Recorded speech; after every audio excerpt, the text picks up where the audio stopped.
Countless people over thousands of years have searched in vain for objects like the Golden Fleece and the Holy Grail.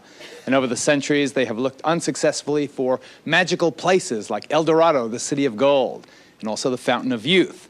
But no quest has been as popular, as enduring, as intensive as the search for aphrodisiacs. That's a way to stimulate and enhance sexual desire.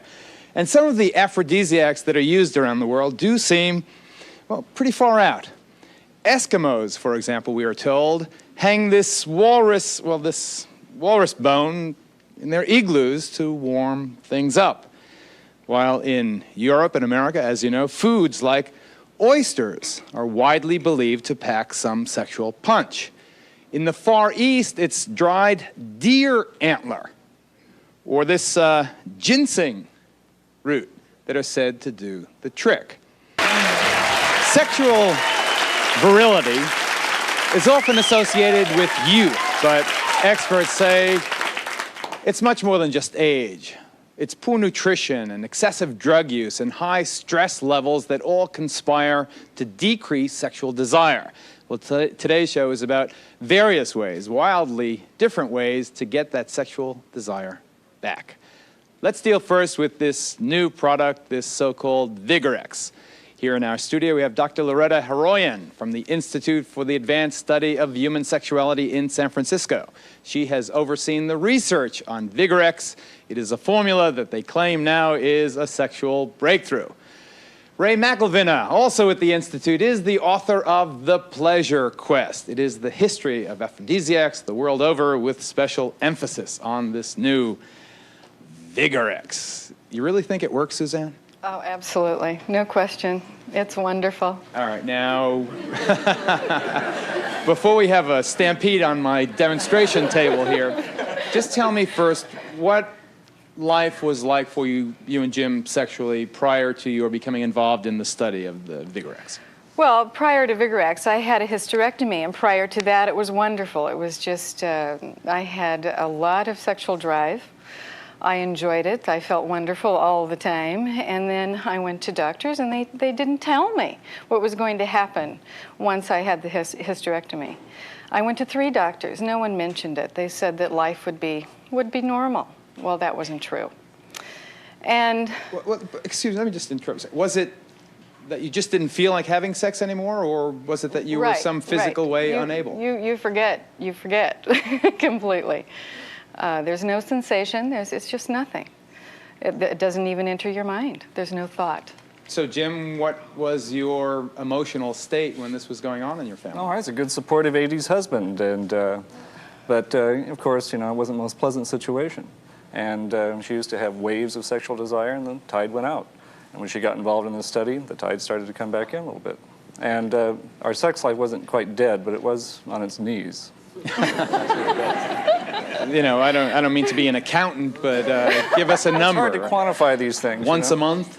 Well, let me see. No, more than that. Yeah, the difference before and after wasn't maybe from Bing Crosby to James Brown, but maybe like from Barry Manilow to Billy Joel. Okay, okay. It was still easy listening. All right, so you got involved in the study of the Vigorex. Now, how long after you began taking this stuff, and Loretta, I expect you to tell me what's in here, and Ray, how long after you started taking this did you notice a difference? About 3 days afterward. Just 3 days? 3 days afterward. Well, what was the dosage? I mean, how many did you take? Well, I took a couple at the beginning, just a couple, and then I think I increased it to about 3 a day. And now I take it about 3 or 4 times a week. I just take it occasionally. So you say 72 hours after the first capsule or pill, whatever it is, I'll open in a second, you started feeling something different. Right, exactly.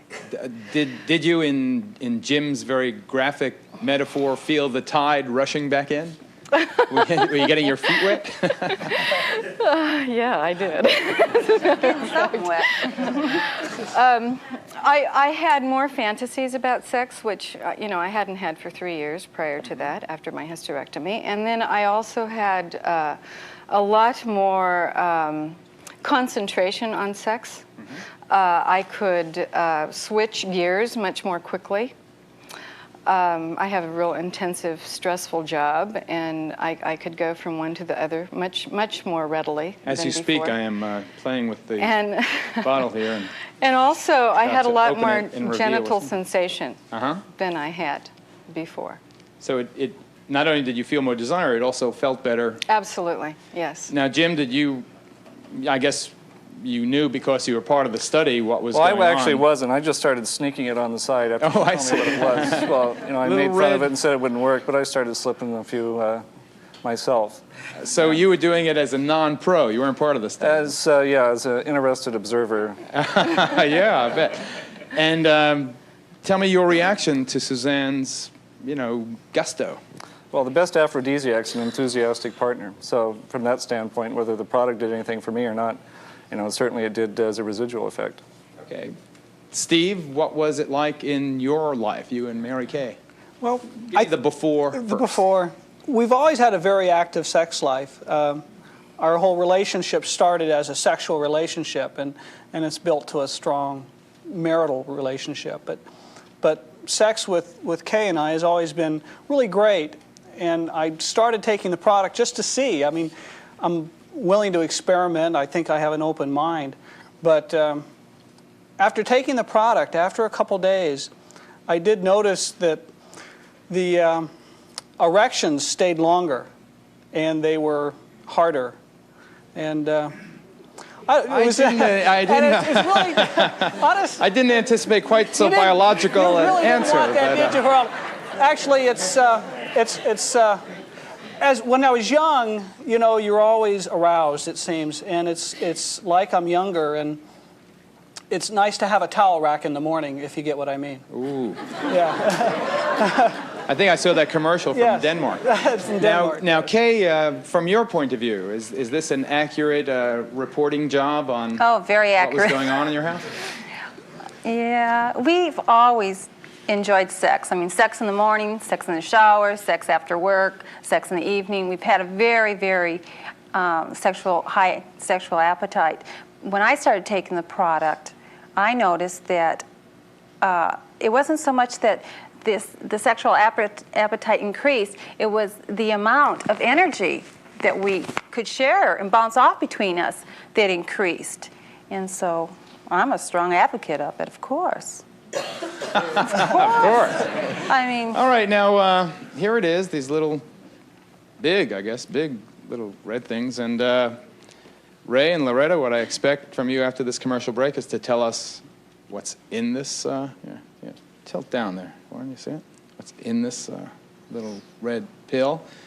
There are some other people in the studio who feel that it's nothing more than a placebo, as you know, and that someone told you it was a sex enhancer and therefore it worked because you felt it would work. And maybe that's true also, but we'll hear first from the people from the Institute of,